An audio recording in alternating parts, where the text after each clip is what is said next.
आई एकविरेचं दर्शन घेऊन आपण आता निघालोय आपल्या पुढच्या प्रवासाला. घरातून निघताना अंदाजे ठरवलेल्या वेळेनुसार आपण वेळेत सर्व ठिकाणी दर्शन घेतलेलं आहे आणि पुढील दर्शन देखील आपण ठरवलेल्या वेळेच्या आसपास होईल असं वाटत आहे. बघूया आता आपण किती दर्शन आपला वेळ लागतोय आपल्याला किती वेळ लागतोय आपल्या प्रवासाला. तर आता दुपारची वेळ आहे आणि वातावरण देखील खूप थंड आहे. चांगलं आहे वातावरण. तर ही काही दृश्य आहेत त्याचा तुम्ही आनंद घ्या.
पालीच्या दिशेने जाताना आई एकविरेच्या दर्शनासाठी पायी पालख्या घेऊन जाणारे भक्तगण आपल्याला दिसले. वेळेचं बंधन असल्यामुळे आपण लांबूनच दर्शन घेऊन आपल्या पुढच्या प्रवासाला निघालो.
दुपारची वेळ असली तरी वातावरण खूप चांगलं आहे. आतापर्यंत आमचा प्रवास 150 किलोमीटरपेक्षा जास्त झालेला आहे.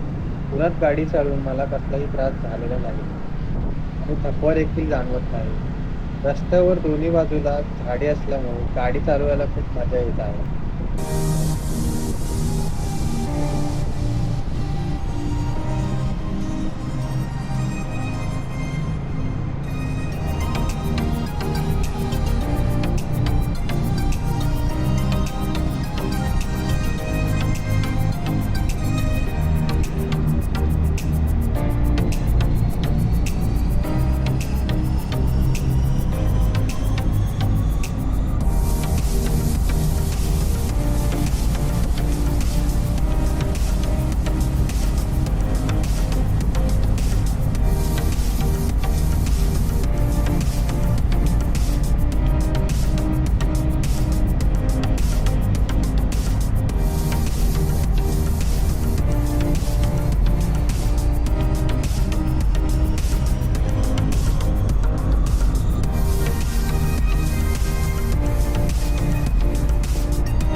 आई एकविरेचं दर्शन घेऊन बल्लाळेश्वराचं दर्शन घेण्यासाठी लोणावळ्यावरून तुम्ही पालीला जात असाल तर ह्या रूटचा वापर न करता, कारण हा गुगलने रिकमेंड केलेला रूट आहे, या रूटचा वापर न करता ह्या दुसऱ्या रूटने या, जेणेकरून तुमचे किलोमीटर वाचतील आणि तासही वाचेल. जसं की तुम्ही बघू शकता इथे तुम्हाला 2 तास 16 मिनिटं दाखवतील इथे यायला पोचायला तुम्हाला. आणि जर दुसऱ्या रूटने म्हणजे जो गुगल मॅप तुम्हाला त्या लोणावळ्याच्या दिशेने दाखवेल इकडून आतमधून कुवर्डे करून त्याच्यानंतर पूर्ण असं बेडगाव करून तुम्हाला जो रोड दाखवेल त्याच्यात तुमचे 112 किलोमीटर म्हणजे ऑलमोस्ट डबल किलोमीटर तुमचे लागणार आहेत त्यासाठी. तर तुम्ही हा रूट न फॉलो करता हा रूट फॉलो करा, ज्याच्यामध्ये तुम्हाला 60 किलोमीटर वाचतील आणि तुमचा 1 तासही वाचेल आणि तुम्ही लवकर पोहोचाल आणि जेणेकरून तुमचं दर्शनही होईल एका दिवसात. वन डे ट्रिप जेव्हा तुम्ही प्लॅन कराल. गुगल मॅपने रिकमेंड न केलेल्या रोडने आल्यामुळे आपला 1 तास वाचला, ज्याच्यामुळे आपल्याला इथे लवकर पोचता आले. तर आपण खोपोली मार्गे येऊन दहिवटी, तारफे, बोर्टी, त्यानंतर दुर्शेत, त्यानंतर पेटली करत आपण आता पोचणार आहोत बल्लाळेश्वराच्या दर्शनाच्या ठिकाणी, जे आहे पालीमध्ये स्थित. तर आपल्याला इथे आल्यावर थोडाफार ट्रॅफिक भेटलेला आहे आणि डंपर इथे या रस्त्यात जात असल्यामुळे समोरून गाड्या देखील येत आहेत, तर त्यामुळे आपल्याला रस्ता काढत आपल्याला इथून जावं लागणार आहे. तर ट्रॅफिक असल्यामुळे अजून एक मॅप गुगल सजेस्ट करत आहे राईट साईडने, तर तो न घेता, राईट टर्न न घेता आपण लेफ्ट साईडने जात आहोत, कारण लेफ्ट साईडचा टर्न घेतल्यामुळे आपल्याला लवकर पोहोचताना मदत होईल. आणि आपण पुढे जायची प्रयत्न आपण करत आहोत. डंपरच्या पुढे जायचा आपल्याला वाट मिळत असं आपल्याला वाटत नाही आहे. पुढे जायचा आपण प्रयत्न करणार आहोत जर आपल्याला वाट भेटली तर.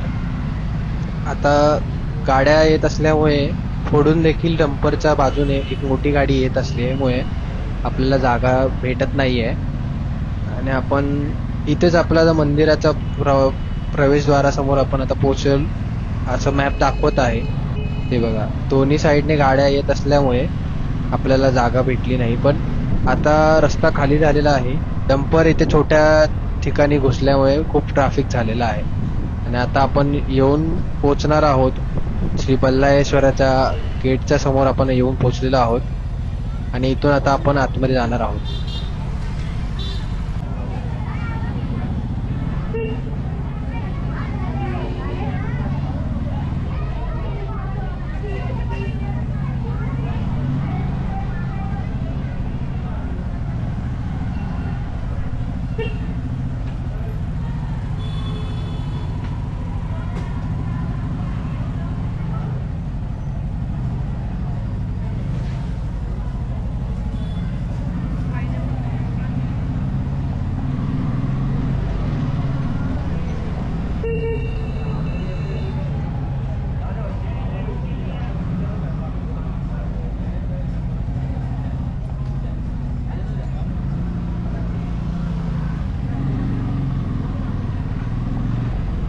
जर तुम्ही मंदिराच्या आवारात गाडी घेऊन येत असाल तर तुम्हाला डाव्या बाजूला पार्किंगची सोय विनामूल्य आहे आणि इथे मंदिर परिसरातील विभाग सगळा स्वच्छ आहे.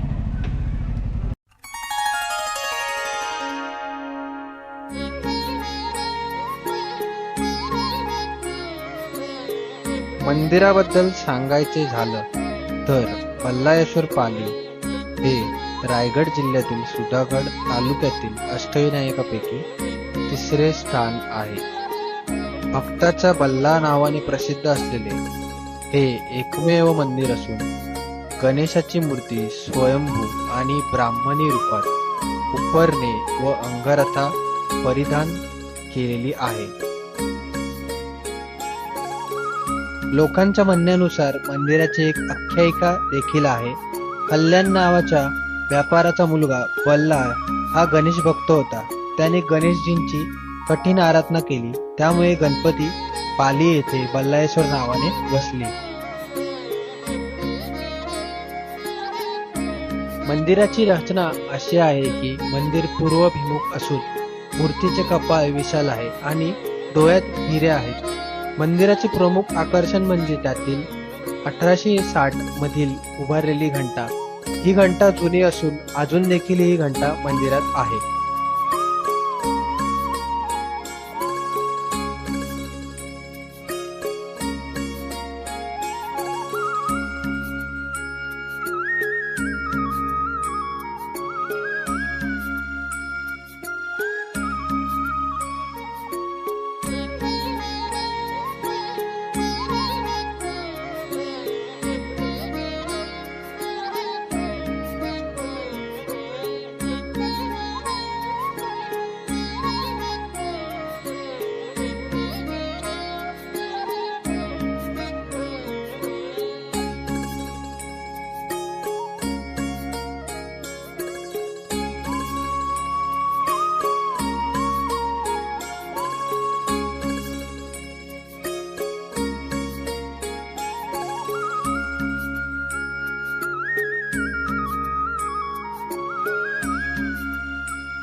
जर तुम्हाला व्हिडिओ आवडले असेल तर लाईक, कमेंट आणि सबस्क्राईब नक्की करा.